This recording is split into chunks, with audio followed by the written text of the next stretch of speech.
Hi there guys, my name's Ben. This is another Shots Fired Airsoft video, and today we're looking at a Nerf gun again. This is the Worker Swift that we had the unboxing of in the last video, and now so much time has passed that I've actually got the parts that I ordered from China. I do apologise for the lack of uploads recently. I've been a very busy boy and I've actually swapped jobs and various other bits, and now my routine is completely different. Days I work, days I have off, etc. So I'm working towards getting back to a weekly upload like it used to be. A normal service will be resumed soon. But the advantage of that time passing is I now have the thumb screws from Worker, and these actually allow you to get into and out of the blaster without tools. So the only thing you can't do is change the barrel. Obviously the spring is accessible once the blaster is separated, and all these are just literally the same screw with a head big enough to get your fingers around and undo. And obviously once they're in, they don't even have to be tight really, as long as the blaster's pinned together. There's 3 of them in there, so there's not really any play, and that's it, it's done.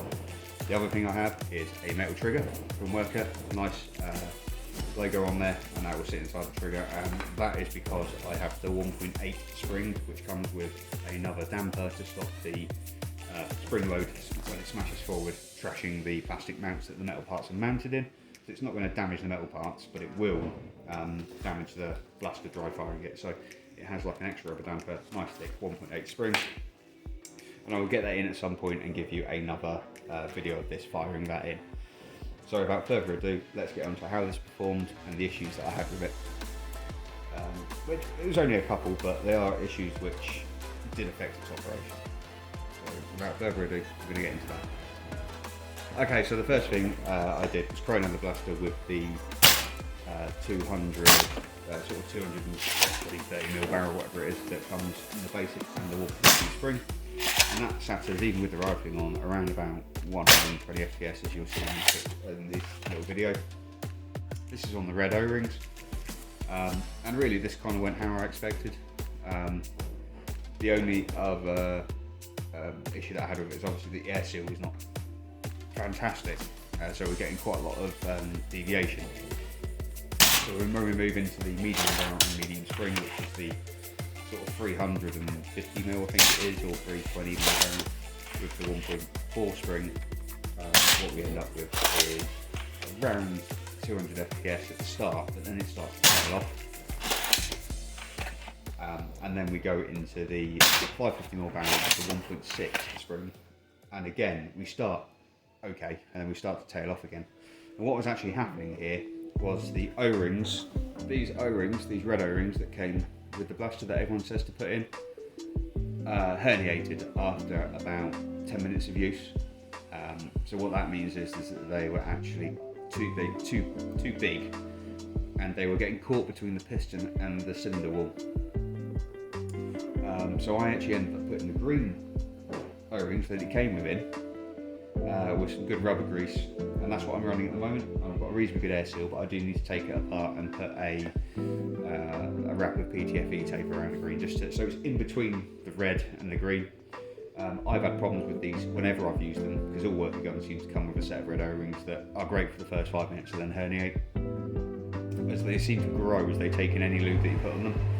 And I've tried red rubber grease, silicone oil, and all sorts of stuff, different things on them, and they don't seem to like any of it. So we're on green O-rings in this for the rest of the firing test. But having said that, the initial shots, when it was working perfectly fine, put it exactly where I thought it should be, which is just 280 FPS isn't bad on an imperfect air seal, pretty much untouched blaster out of the box. And then when we get into the firing test, I have sort of like 3 kind of like main tests with this, and one of them had I did one firing test at 10, because that's when the O-rings properly gave out, so there was a bit of fiddling around on it. Anyway, I got it running again with the green O-rings, a semi-decent air seal, it's not perfect. And so we went to test it, and I did sort of open barrel, which was pointless because the velocity with the 1.6 and 550mm barrel, which I used, mean that these darts just fly everywhere without a scar barrel. With the scar barrel on, again we spoke about in the unboxing the scar limit of the standard Worker supplied one being about 220 FPS. Once you're over that, the rifling is not enough to spin the dart properly. So ended up using the Blaster Tech Mark II scar barrel that I have, which was much better. And you'll see here, the footage has been playing while I've been talking, but this is the firing test that we need. And for 15 metres, you can, considering it's a Nerf gun, you can, 300 FPS in a Nerf gun, you can dot around that target, and you are going to hit. With further tuning and further work on the scar barrel, in a game, this would be very, very accurate indeed. Which is really the main thing for Nerf, because we've had high-powered Nerf for a long time, and we've had relatively accurate Nerf for a long time. But if you hop over to like Bradley Phillips' YouTube channel and have a look at what he's done with the Swift, and things like the M820, M82 Sabre, and even the Caliburn, the original one, it's got 300 FPS Caliburn. It's amazing what he can do with that, especially in like a gel ball arena, where it's against fully automatic weapons and they don't get a look in. They really don't. It's a shame that we can't use these with, in airsoft, because one of these in a tight environment would actually be quite handy. So what are my thoughts on the Worker Swift? It's an excellent package. As it comes out of the box, it's probably one of the most complete Nerf springers out of the box. I mean, before this, it was like you were buying a long shot and buying an artifact kit or a worker kit to run Steffens and jamming bigger springs in it, but the shell would always eventually give out, and then you're buying an Exodus 2 shell, but then you're at the point where you may as well have a purpose-built blaster, and that's what this is now. And the money that they asked for this, it's not huge. It's about 100. I think I paid about £109 for the blaster, and I think by the time it got over postage, it was about 120 quid. So you're looking at like the money for like a cheap AEG. Or a good, well, I say good, that is a very cheap Nerf airsoft sniper rifle.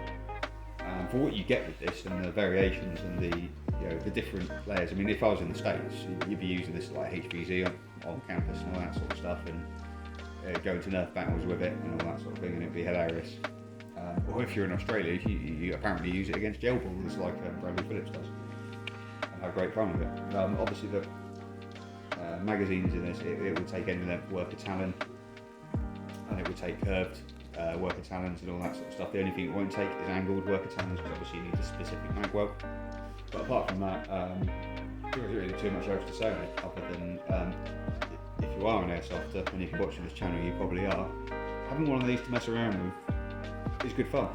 I'm going to go back to reviewing and modifying airsoft guns from now on.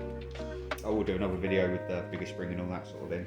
But I mean, you can tell when these darts are hitting that target how powerful these things actually are. And these are only, they're like sort of, these are contact darts, so they're designed for shooting or hitting people during the game. You can get plastic hard tip darts that will rip straight through, this will put it through both sides of like 4-foot cardboard. Put it through cans and all that sort of stuff, into fruit and out the other side of fruit. It's quite entertaining what you can do with a high-powered Nerf gun. And I was just giving it a go, having yourself a bit of fun. So I'm going to stop rambling now. I'm going to tweak and tune this now I've got a bit more time, and make sure it's on spot bollock, and then I may do another sort of like a redux video of it once we've got it kind of working well. And when I say working well, I mean like on point with accuracy, on point with FPS, get consistent air seal and FPS out of it. I just haven't had time to do it recently. Next video is going to be a WECT25, which is coming from KY Airsoft, who were very helpful in getting it out to me, and gave me a bit of a free upgrade to a traded one, because I originally ordered a non-trade one that had no, but they didn't actually have it in stock. But rather than like in a UK thing, they'll just look at you, they'll either leave you on back order for weeks or something like that. They messaged me straight away and said, look, we haven't got that, we'll give you an upgrade for $5 to the traded one, which was like actually like an extra $20 or something like that.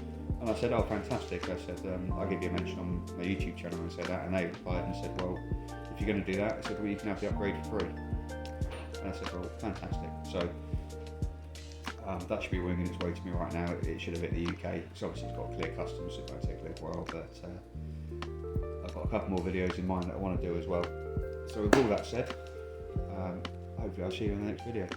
I've been Ben, thank you for watching my Shots by Airsoft channel. Thank you very much and goodbye.